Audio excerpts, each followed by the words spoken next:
cyane cyane umuyobozi wa banki nini y'ubucuruzi mu Rwanda dufite James ndumva ari hano yaduha experience ya banki do Kigali kugira ngo abwire abanyarwanda bari ahangaha imikorere yayo kuri iki kibazo he kuza kugira uva ahangaha ko atekereza yuko ibyo tumubwira atari ukuri.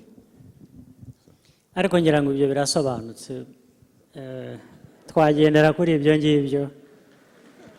Urakoze cyane.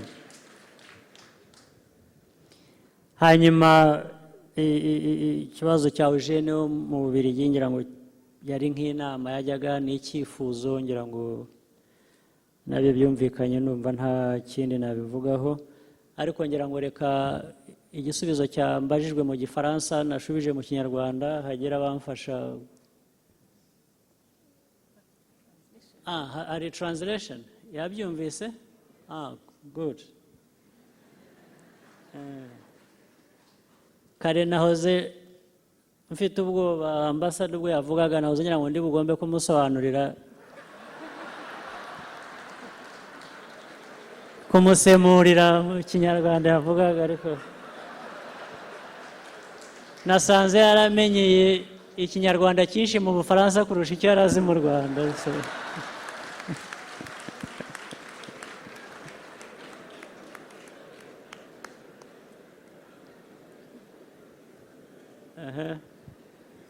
Twafata ibindi.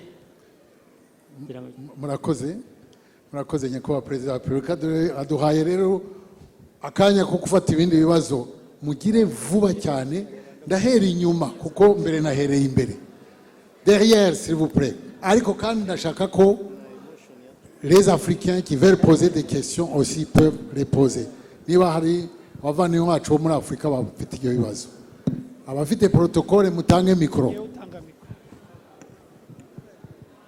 Murakoze kumpa ijambo. Njyewe nitwa Umugiraneza Françoise, nkaba naje nturuka mu gihugu cy'Ububiligi. Njyewe ntabwo ari ikibazo mfite, ni igitekerezo, kandi nishimiye kubona Perezida wa Repubulika kugira ngo tukivuganeho n'abandi banyarwanda bose batuye muri ibi bihugu. Mu magambo make, muhe n'amagambo kugira ngo dushobore kuganira n'abantu benshi.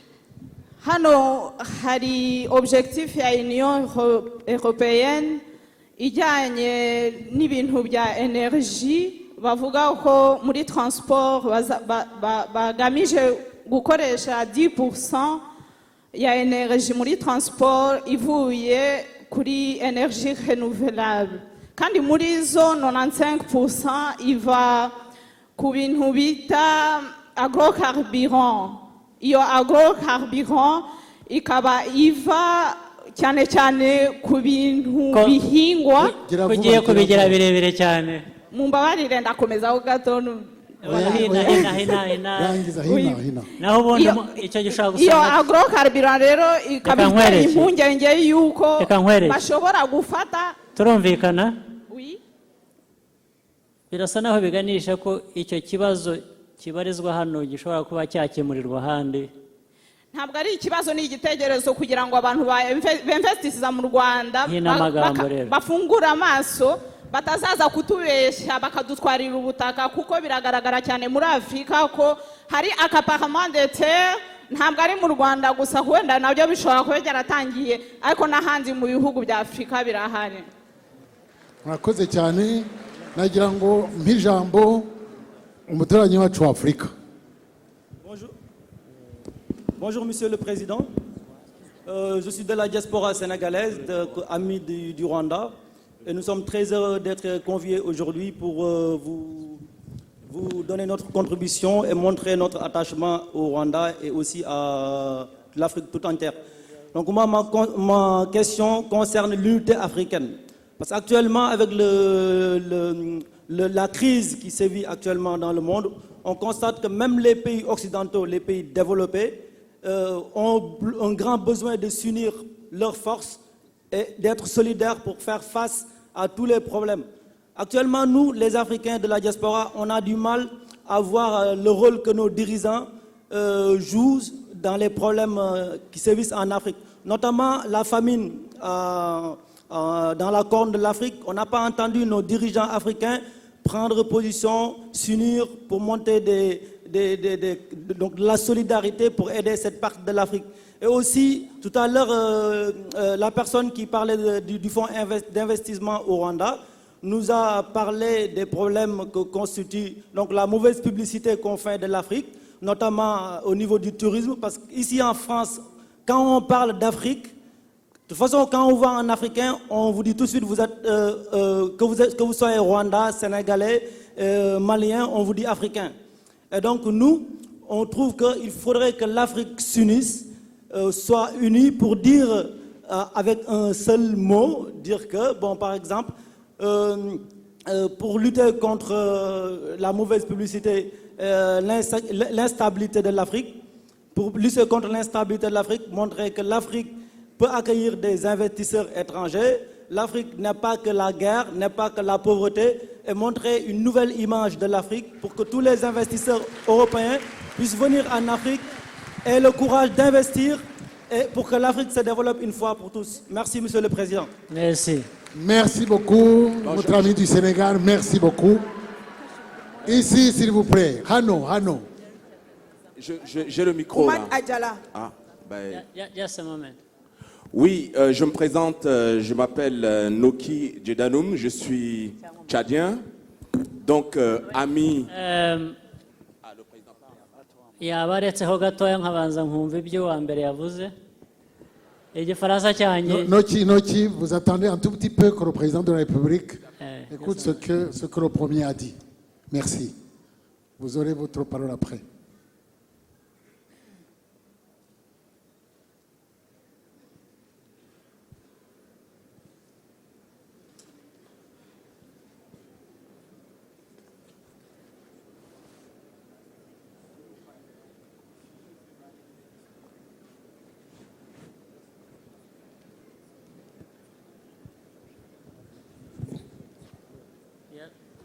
Oui, merci Monsieur le Président. Oui, donc je disais, je suis tchadien, je m'appelle Noki Djedanoum. Je ne suis pas seulement ami du Rwanda, je suis frère du Rwanda. Voilà. Et pourquoi j'ai dit je suis frère du Rwanda? Parce que en 1998, c'est-à-dire 4 ans après le génocide, je me sentais assez désolé et assez isolé aussi par rapport à notre silence d'Africains. Je me posais la question sur notre solidarité et notre fraternité vis-à-vis du Rwanda. Et comme je travaille avec des écrivains, l'idée que j'ai eue en 1998, c'est de créer un projet qui s'appelait Rwanda, écrire par devoir de mémoire.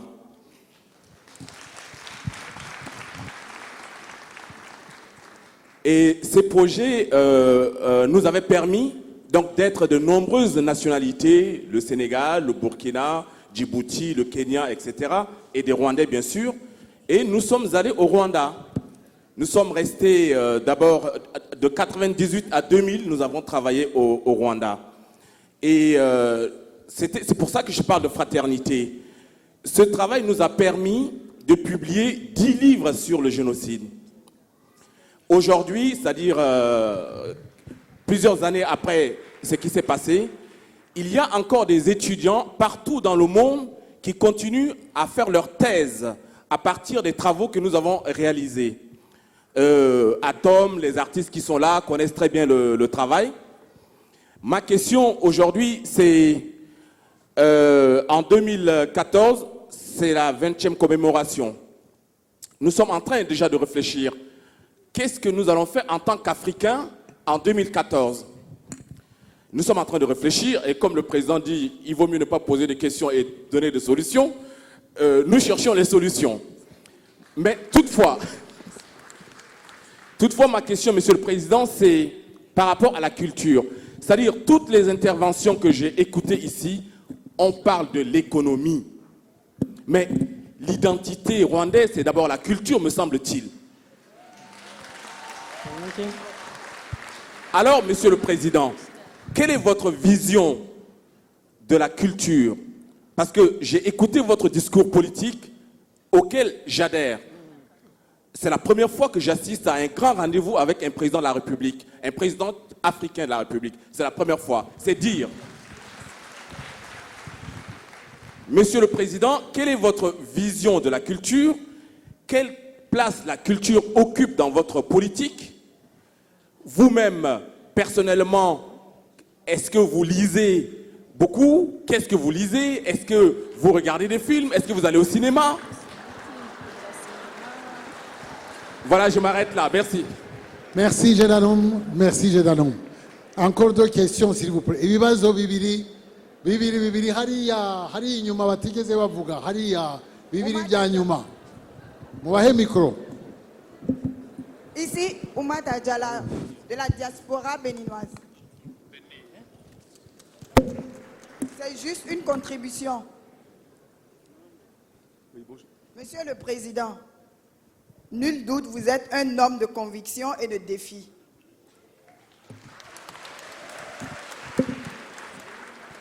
C'est la raison pour laquelle je suis venue vous saluer. En tant que femme, j'ai été touchée par votre politique de donner à la femme la place dans les sphères de décision. Soyez-en bénis.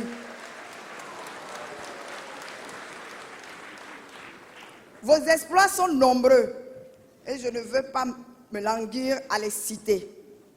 À travers les exposés, les chiffres parlent d'eux-mêmes. C'est pourquoi je tiens à m'adresser à l'Assemblée ici présente. Vous qui avez la chance d'avoir M. Kagame comme président.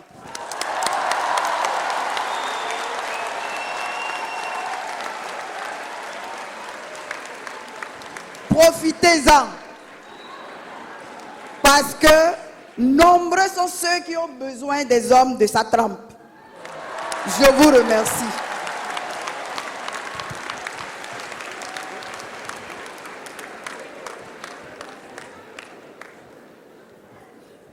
Merci beaucoup. Alors, dernière question là-bas. Bonsoir. Oui. Excellence, Monsieur le Président. Mon nom est Dogat Dogui. Je préside le réseau Africagora, qui est un réseau de 3200 entrepreneurs d'origine africaine venus de 33 pays. Je suis heureux d'être ici parce que vous symbolisez le réveil de l'Afrique.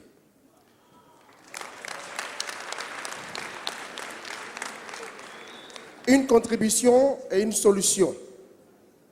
Nous avons prévu, avec l'ensemble des membres de cette diaspora, nous avions prévu de préparer au mois de novembre un premier forum Sud Invest for Africa avec une vingtaine de pays émergents d'Amérique latine, la Turquie, l'Asie, le Maghreb, en Tunisie ou au Maroc.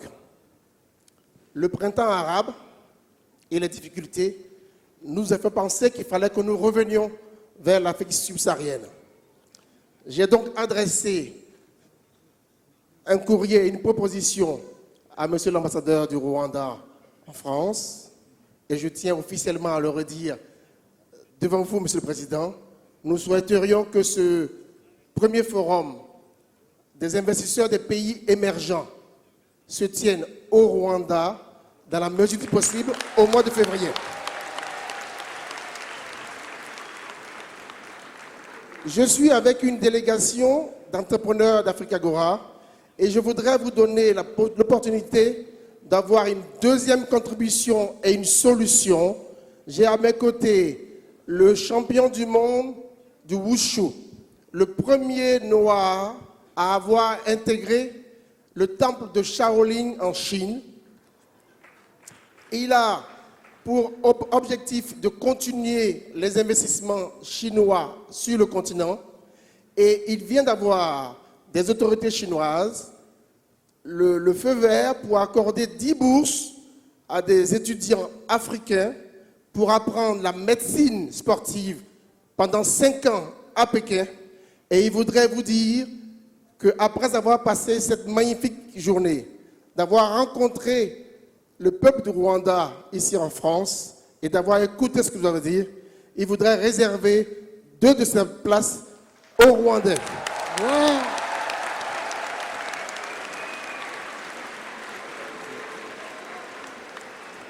Merci beaucoup, merci beaucoup.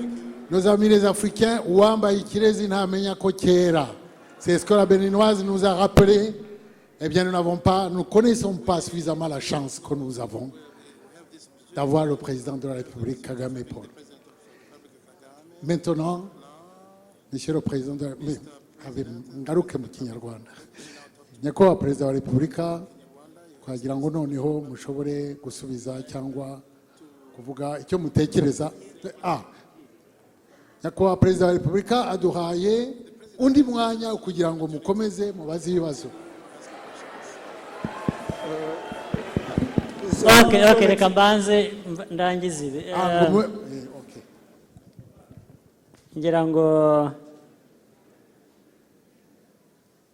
ikibazo cyavuzwe n'umugiraneza Françoise from Belgium, ngira ngo kijyanye n'umutungo w'ibihugu byacu w'ubutaka n'iki bishobora gukoreshwa nabi cyangwa kuvamo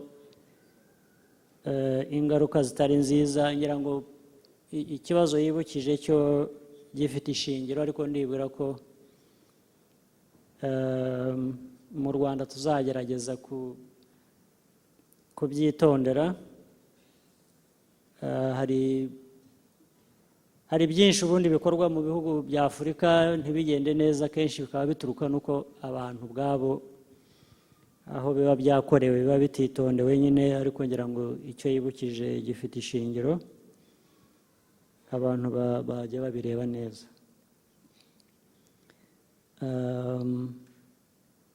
Hanyuma ibyagiye bikurikirana ngira ngo ni ibibazo by'Abanyafurika bavandimwe bacu kuva Senegal, Chad na Benin, hanyuma na chairman wa AGOA. Nabisubiza muri rusange kuko bifitanye isano.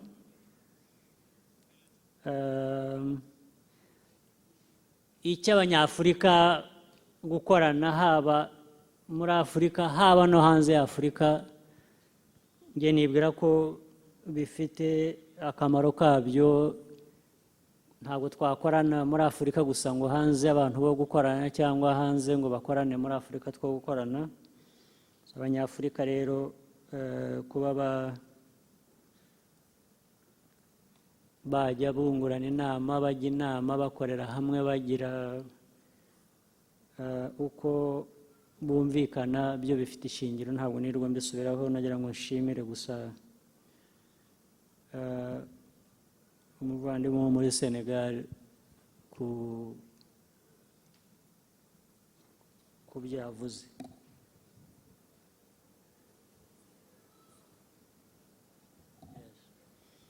So ndemeranya nawe, kandi ndibwira ko uruhame rw'Abanyarwanda hano rwabyumvise, kandi ndibwira ko namwe mubishyigikiye. Hanyuma n'ibya n'umuvandimwe wo muri Chad, byinshi yavuze ngira ngo byumvikanye, nabyo nagira ngo mbimushimire. Hanyuma iby'ubukungu bishingira ku muco, ngira ngo byombi birakenewe, bikwiriye no kujyana. Ntabwo hakorwa kimwe ngo ikindi gitegereze kuzaza hanyuma, ahubwo umuco ukwiye kuba uriho, tugashingira ku muco wacu, kuko kwemera umuco ni ukwemera icyo uri cyo. Utemeye icyo uri cyo ntacyo uba uri cyo. Hanyuma rero iyo umaze kwemera icyo uri cyo, ni bya bindi navugaga, wongeraho gushaka kukiba neza. Icyo gihe rero bijyana n'iby'ubukungu, ariko byose bigendera hamwe, cyangwa se n'indi mibereho myiza.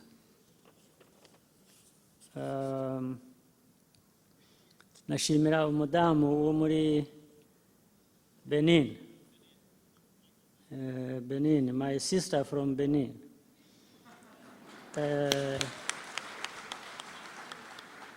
No kumushimira ibyiza yavuze. Ubwo twese tugire ubuzima bwiza.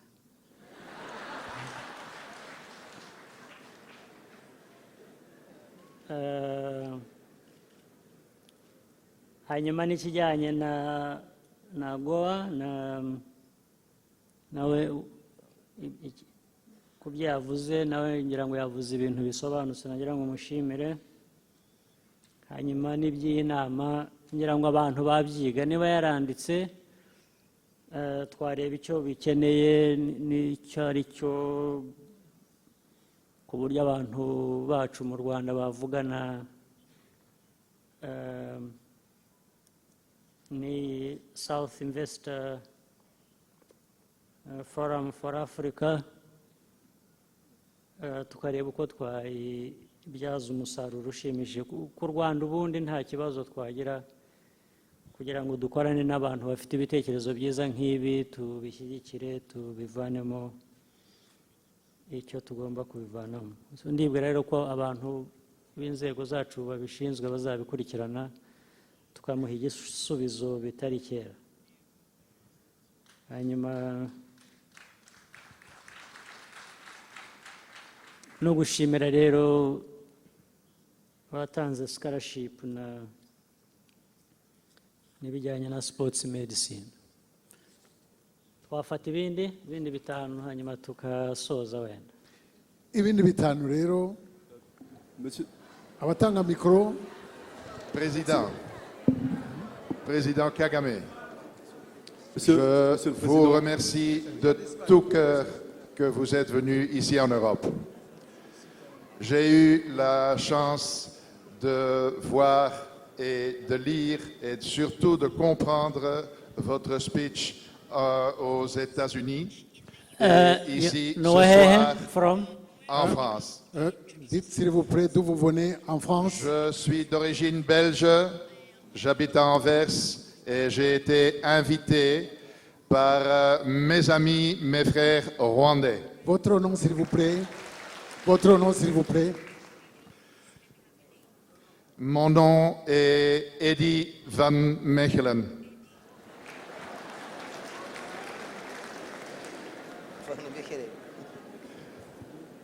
Alors, cher Président, en vous remerciant, je vous trouve un merveilleux président, mais pas seulement un président. Vous êtes aussi devenu le père du Rwanda.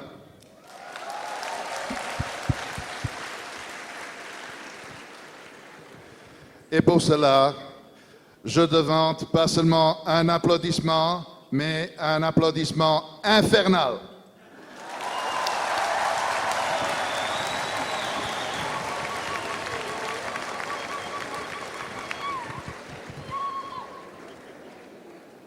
Merci beaucoup. Ikibazo kindi cya kabiri. Oui, Monsieur le Président. Monsieur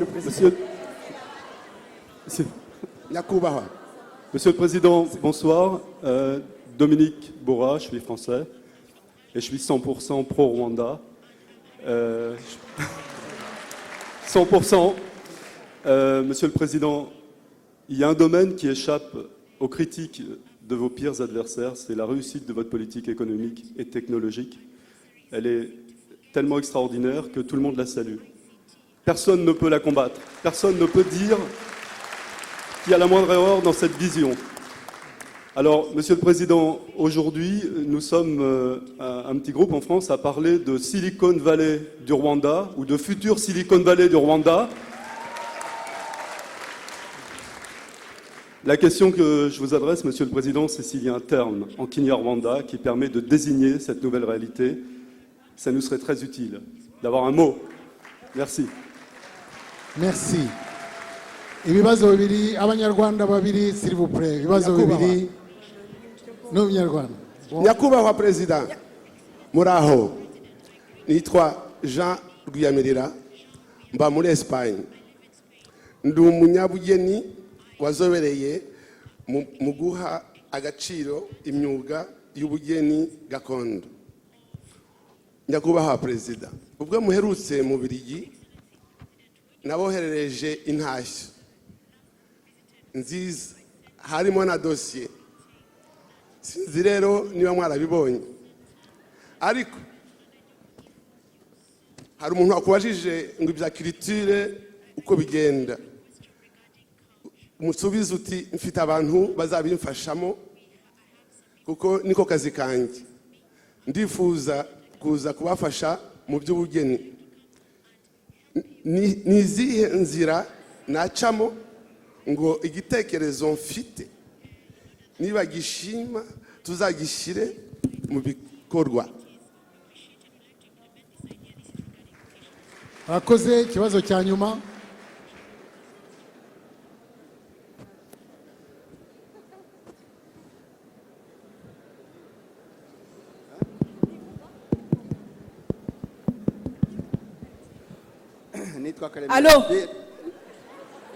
Nitwa Karemera Pierre mba mu Busuwisi. Ntabwo ari ikibazo mbaza, numva nanjye ndanye mu bisubizo. Monsieur le Président, akanavugira no mu Kinyarwanda biratabaza mu Gifaransa. Hari amagambo menshi mwagiye muvuga akomeye adukomereye nk'Abanyarwanda. Icyangombwa kibanza ni ubunyarwanda bwacu n'ubumwe bwacu. Parti twakoze yari ishingiye cyane cyane ku bumwe bw'Abanyarwanda kuko aribwo bahonesheje cyane. Kugira ngo twisubireho twiyubake rero niwo musingi wa mbere tugomba guheraho. Ye mvuga ko umuntu wese udakenyeye u Rwanda, utarukenyeye yambaye ubusa. Icyo ashaka kwitera cyose akitere, ariko abanza akenyera ubunyarwanda. Mu bibazo byose ukora icyo ushaka gukora nk'umunyarwanda cyangwa n'inshuti y'Abanyarwanda, uze usabe umwenda wo gukenyera, wambare ukenyera uwo mwenda w'Ikinyarwanda, witere ikindi ariko kizihiye uwo mukenyero w'Abanyarwanda ukomewe.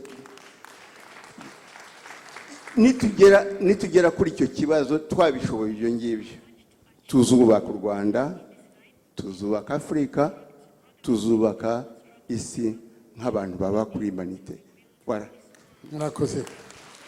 Nyakubahwa Perezida wa Repubulika, ijambo ni ryanyu. Nyakubahwa Perezida wa Repubulika, nitwa Mukakabare Rwabutogo Julienne, nkaba mba mu Bufaransa. Ikibazo nashakaga kubabaza nuko nabuze mukuru wanjye yitwa Kayitesi Beatrice, akaba yaraburiye muri Kongo. Yarahamaze iminsi mike ari umucuruzi yo. Kayitesi Beatrice donc twaje kubaririza dusanga ngo yaratwawe n'umugabo yitwa Rugamba Jean-Luc. Uwo mugabo yitwa Rugamba Jean-Luc aza gufatwa I Burundi afashwe n'abasaza bacu. Amaze gufatwa I Burundi n'abasaza bacu bamujyana muri polisi. Polisi ibabwira ati donc mutahe mu rugo kuko bwije, turarara twiga iki kibazo tuzabibagezaho. Hanyuma basaza banjye bahageze mu gitondo basanga Premier Secrétaire wa ambassade y'u Rwanda mu Burundi yaje gufata uwo mugabo Rugamba Jean-Luc. None mubyeyi w'u Rwanda, umuryango wa Rwabutogo Paul n'Uruzimagiriza Violette uragusaba ukomeje umubabaro dufite, amezi 7 ararangiye tutazi aho umuvandimwe wacu ari. Niba koko yarakosheje agomba guhanwa tukamenya aho aherereye. Niba naho yarapfuye turashaka kumwihambira. Turabibasabye bikomeje. Okay.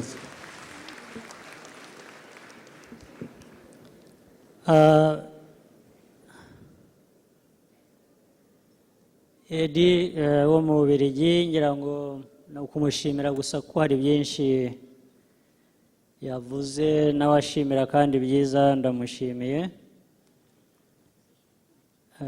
Yakoze kandi u Rwanda rwishimiye gukorana n'abantu nk'aba ngaba bafite ineza ku Rwanda.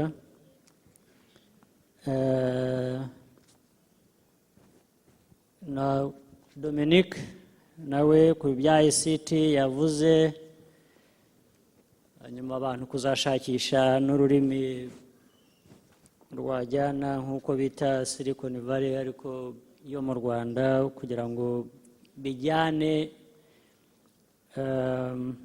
n'ishoramari cyangwa n'ingufu dushyira kugira ngo ICT bijyanye n'itumanaho n'ikoranabuhanga bishobore gukomeza gutera imbere. Ibyo nabyo numva nabishimira, gusa yari comment. Rwiyamirira y'ibaruha yanyohereje ndetse akaba atanga ahubwo umusanzu wo kugira ngo abe yakoresha ubumenyi bwe mu bijyanye n'umuco n'ibindi. Ngira ngo Ubufaransa, ambasade y'u Rwanda hano mu Bufaransa ikora no muri Spain, ushoboye kubigeza kuri ambasada w'u Rwanda ngira ngo byafasha. Na Karemera ngira ngo byari comment yumvikana nziza, ngira ngo abanyarwanda bayumvise. Ku mudamu Rwabutogo, ku bya Kayitesi yavugaga waguye muri Congo, hari ndumva icyo nasezeranya no kugira ngo abantu bakurikirane neza, tumenye koko icyabaye ku ibyo avuga kuri Beatrice Kayitesi. Byabaye muri Congo, byabaye bite, byatewe n'iki cyangwa ninde, ni bande babifitemo uruhare? Ubwo ngira ngo hari uburyo byakurikiranwa, kuko ni ahantu hatatu numvise, cyangwa se uburyo butatu. Bimwe ni ibishingiye muri Congo, ibyo gukorana n'abanyekongo kugira ngo tujye mu mizi y'ikibazo, tumenye icyo ari cyo. Ariko noneho byageze ni Burundi, ko hari byakorewe mu Burundi nabyo avuga. Ubwo n'abarundi gukorana nabo ndibwira ko byakoroha. Aba gatatu ubwo n'u Rwanda, kubera ko n'ikibazo akingejejeho kugira ngo dushobore kumenya uko byagenze. Icyo nasezeranya ni uko tuzabwira inzego zibishinzwe, zikaba zadukurikiranira, icyo gihe azamenya ibizaba byavuyemo.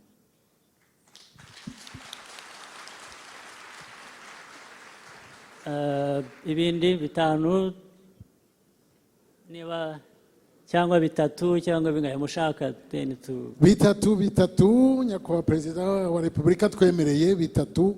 Hano imbere ngira ngo hari abantu bahoze bashaka kuvuga. Allô. Bonjour, je me présente, je m'appelle Mariam Thiam, membre de l'Amicale panafricaine. Je vais, insister aussi sur les propos de ma sœur béninoise, qui a bien insisté sur le fait que vous devez être pris en exemple, non seulement pas en Afrique, mais aussi dans le reste du monde, par rapport aux places que vous avez données aux femmes.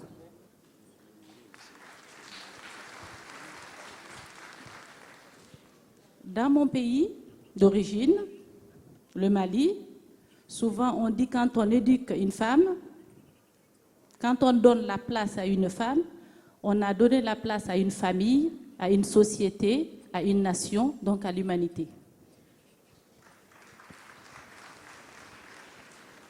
Mon deuxième propos, après vous avoir remercié et désiré de tout mon cœur que tous les autres présidents, même dans les grands pays, prennent l'exemple sur vous.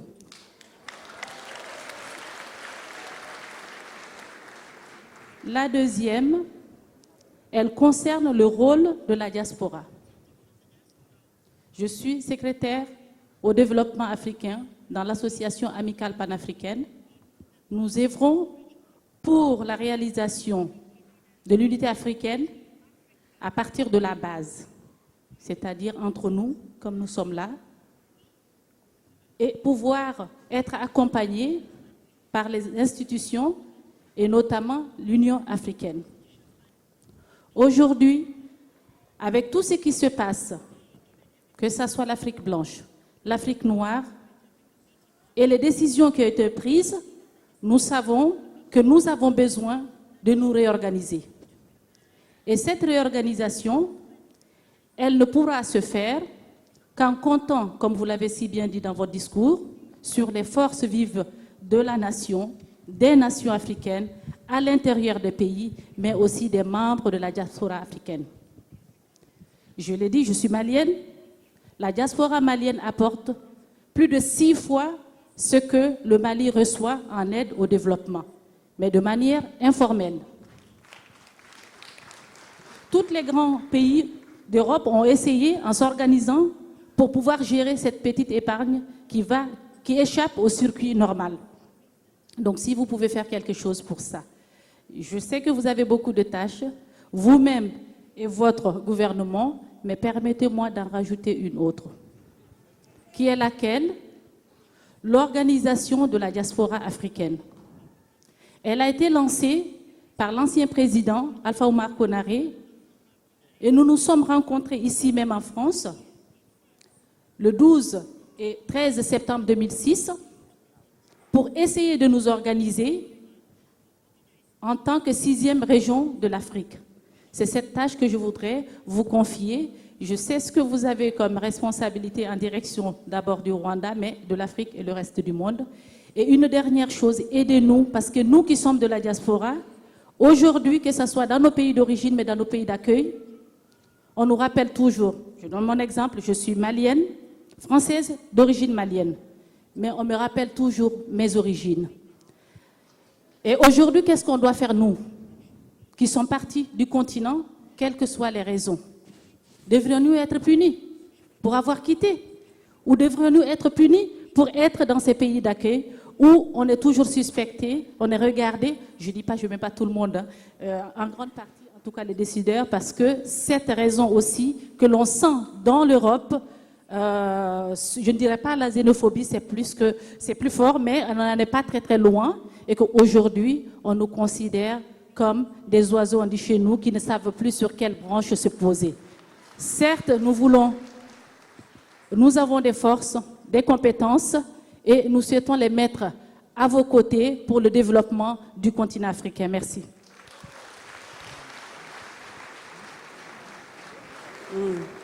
Murakoze kumpa ijambo bwana perezida, nitwa Kayitete Kasirida. Bwana perezida, turabashimira ko mwashyizeho itegeko rirengera imiryango. Umuntu ntabashe kugurisha ibintu bya famiye atabanje kubaza bose. Ikibazo cyanjye nk'umuntu wagurishije ibintu bya famiye imbere y'iryo tegeko ntaho abana babariza. Murakoze bwana perezida. Ikibazo cya nyuma, dernière question s'il vous plaît. Bonjour. Bonjour, Monsieur le Président du Rwanda. Je voudrais partager un rêve avec vous.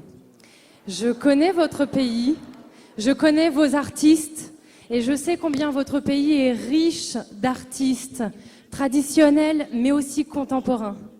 Et je crois qu'au nom de tous les artistes, je m'associe à eux, au nom de tous les artistes du Rwanda, nous avons le rêve de voir le ministère de la Culture doté de budget, d'un théâtre national, que les compagnies soient soutenues, qu'elles puissent travailler.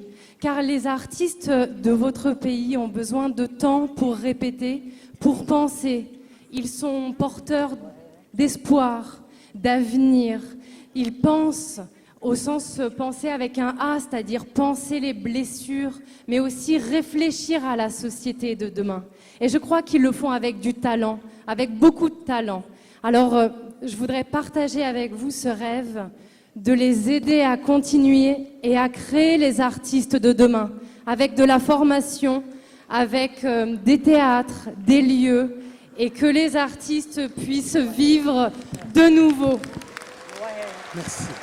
Merci beaucoup.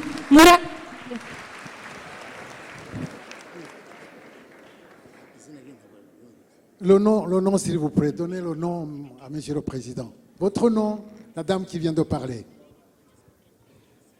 Je m'appelle Catherine de Castel. Je suis une jeune auteure et j'ai travaillé sur le Rwanda. Voilà. Bien. Je crois que c'était la dernière question. Monsieur le Président. Ah, kongere. Ouais. Ni byiza cyane. Mumuha amashyi menshi cyane kuko ntabwo.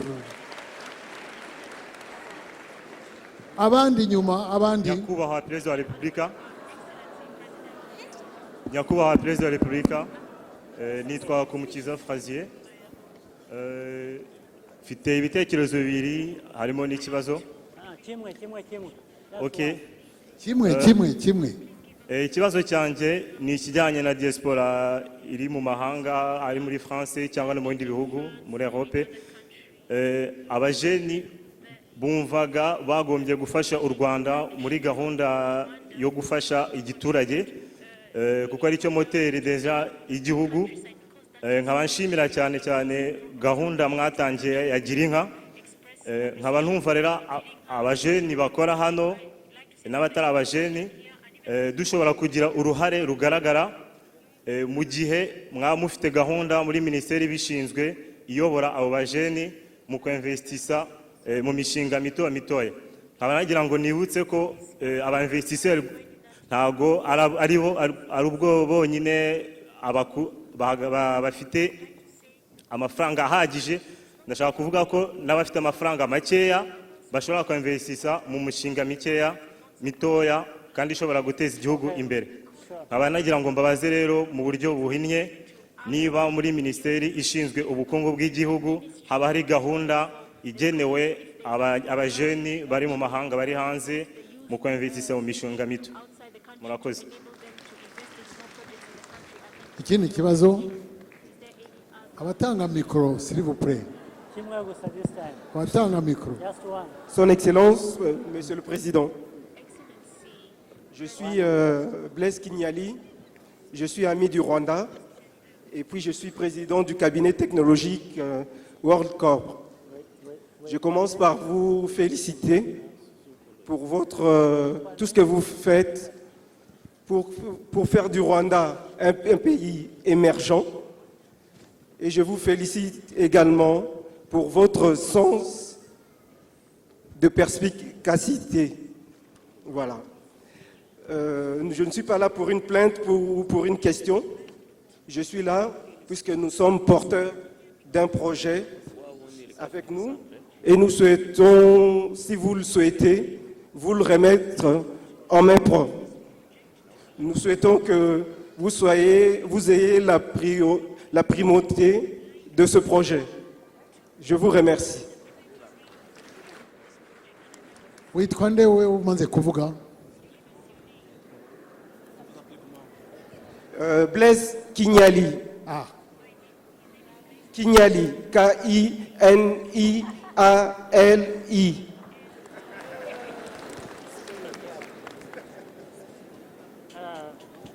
Okay. Birasa naho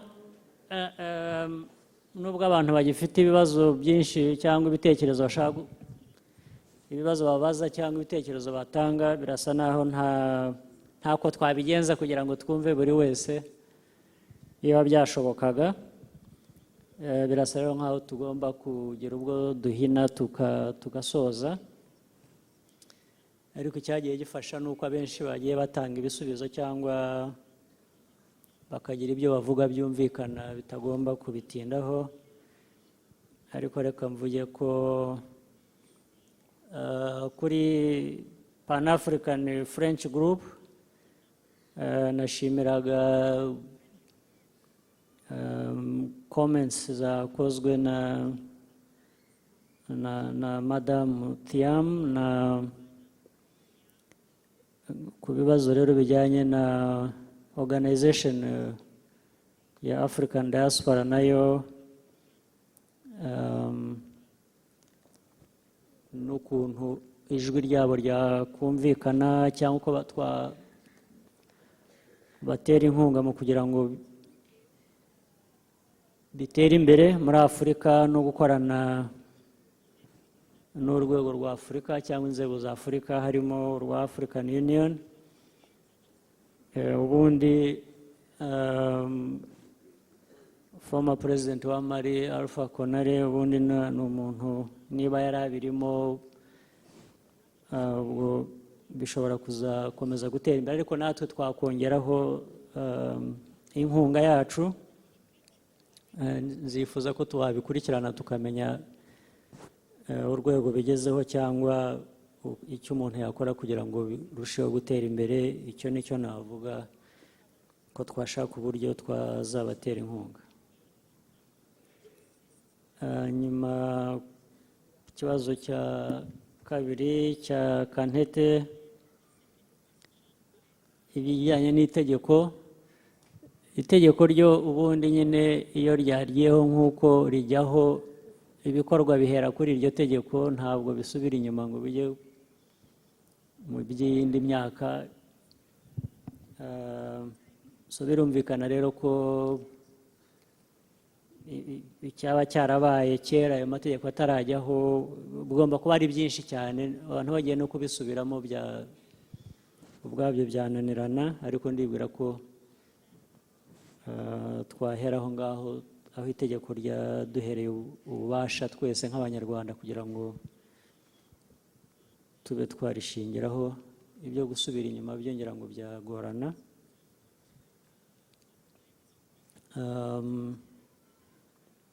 Then Catherine, ku bintu bya modern and traditional performers, birimo na national theatre n'ibindi, nabyo ndibwira ko byagira akamaro koko akoranye n'inzego z'abanyarwanda muri ubu buryo, kugira ngo bose bagira icyo bakongerana mu buryo bwo gutera imbere.